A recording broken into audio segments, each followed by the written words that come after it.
What's up YouTube, Retro Gamer Gen X here, and in today's video we're going to be taking a look at the top 5 most commercially unsuccessful video game consoles of all time. Now this doesn't mean that these are the worst video game consoles of all time by any means. It just means that they were commercially unsuccessful. So either they didn't sell very many units or they had a really short lifespan. So you guys will see what I'm talking about coming up here.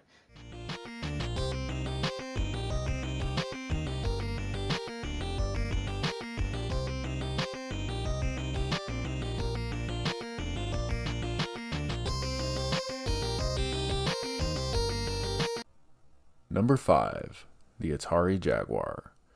Released in 1993 at a price of $249.99, that would be $509 in today's money, it sold less than 150,000 units. The main complaint from consumers at the time, at the beginning I should say, was the controllers. People didn't like the fact that it had that keypad in the middle, like controllers from the 80s from like the ColecoVision and the Intellivision, plus the fact it was just so big and bulky and how it fit in your hand. It just wasn't very ergonomically sound. Then the second thing people started to bring up is, was it truly a 64-bit system? Games like Star Fox on the 16-bit SNES really made games like Cybermorph on the Atari Jaguar look horrible. And people started to question whether or not it truly was a 64-bit system, and this did decrease sales as well. Then there was the lack of good game titles and good game publishers on the system. I mean, there were a few good games, don't get me wrong, like Alien vs. Predator and Wolfenstein 3D, Tempest 2000, but all in all, they didn't have all the game publishers like Sega, Nintendo, and other game console companies had at the time. Then the impending doom for the Atari Jaguar came with the announcement of the Sega Saturn and the PlayStation 1 consoles. That really just put the nail in the coffin for the Jaguar at the time. Number 4. The Vectrex. Released in 1982 and priced at $199, that would be relatively about $605 in today's money. It sold less than 100,000 units. Developed by Smith Engineering and distributed by General Consumer Electronics, it was shown at the June 1982 CES show. Now during the show, people started playing around with the unit and they were quite impressed with the Vectrex graphics and the fact that it was basically considered a portable unit, seeing everything was built in one. You had the monitor, the game system, the controller, all in one unit. The Vectrex went on sale during the Christmas season of 1982, and initial sales of the unit were really good. In fact, so good that it caught the attention of Milton Bradley, and they bought the Vectrex from General Consumer Electronics in early 1983. But unfortunately for Milton Bradley, the timing of this purchase was just god-awful. The video game crash came just a few months later, and Milton Bradley lost millions of dollars in this deal. And by 1984, unfortunately, they discontinued the Vectrex. Number 3. The Virtual Boy.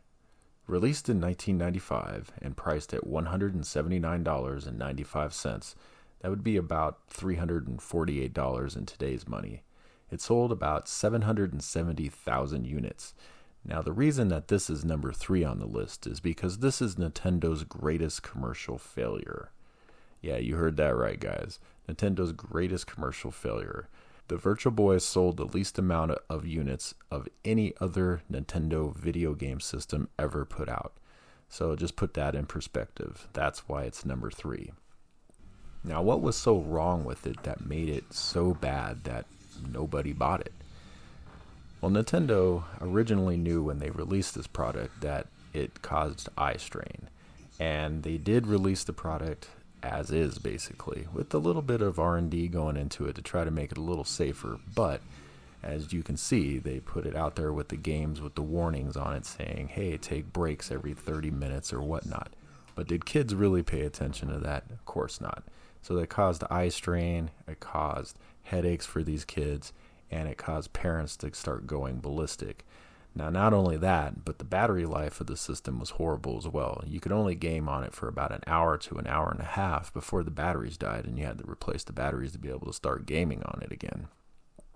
So with all this and the parents complaining and just really piss poor sales of the unit, Nintendo decided to pull the plug on the Virtual Boy and about 11 months into it, making it the least sold video game console and also the shortest ran video game console for Nintendo. Number 2. The Commodore 64 game system, or better known as the C64 GS. Released in 1990 and priced at $189, it's about $420 in today's money. It only sold 20,000 units, making it the least sold console on this list today, guys. But why? Why is it the least sold console? Well, the number one reason for this is a keyboard compatibility issue. Now, obviously, this is a game system, so it doesn't have a keyboard, but it could play Commodore 64 cartridge games. But most of those games required you to have a keyboard to be able to play them. You had to press space or something to get past the title screen, things like that, which you couldn't do on the Commodore game system. So that kind of really killed it there. Now, Commodore did make some exclusive titles for it. Mainly they were made by like Ocean Software, that type of thing. But yeah, that just didn't save it. And the fact that the Commodore 64 was the number one, and it still is the number one selling personal computer ever, okay? So millions of people already had a Commodore 64 that played these same games. Why would they buy a video game console that played those same games as well? It just didn't make sense. The marketing wasn't there. But it was a last-ditch effort for Commodore to try to make money off of old product. Number 1. The Apple Bandi Pippin. Released in 1996 and priced at $599. Yeah, $599 in 1996, guys. So that comes to about $1,121 in today's money. Could you imagine buying a game system for that much nowadays? I mean, that's just crazy. They sold about 42,000 units, and that had to have been those die-hard Apple guys that are out there that went ahead and bought that. And really what this thing is it's a PowerPC based, basically a Mac running inside of this thing, running system, I believe it's 7.52, I think it was. And really the biggest shortcoming for this system was it was too expensive, first of all. And second, it just didn't have a software library. I mean, I think all in all, there was maybe 50 games made for this system.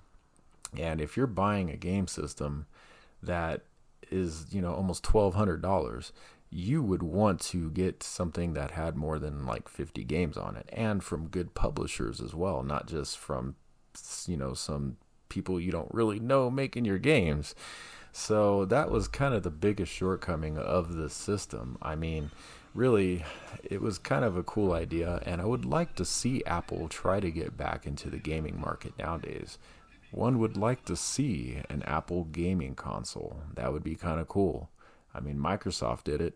Why can't Apple? Something to think about, guys. But anyway, that's the end of the list, guys. I'm going to go ahead and get out of here. Y'all have a good one. Peace out. Game over, man. It's game over.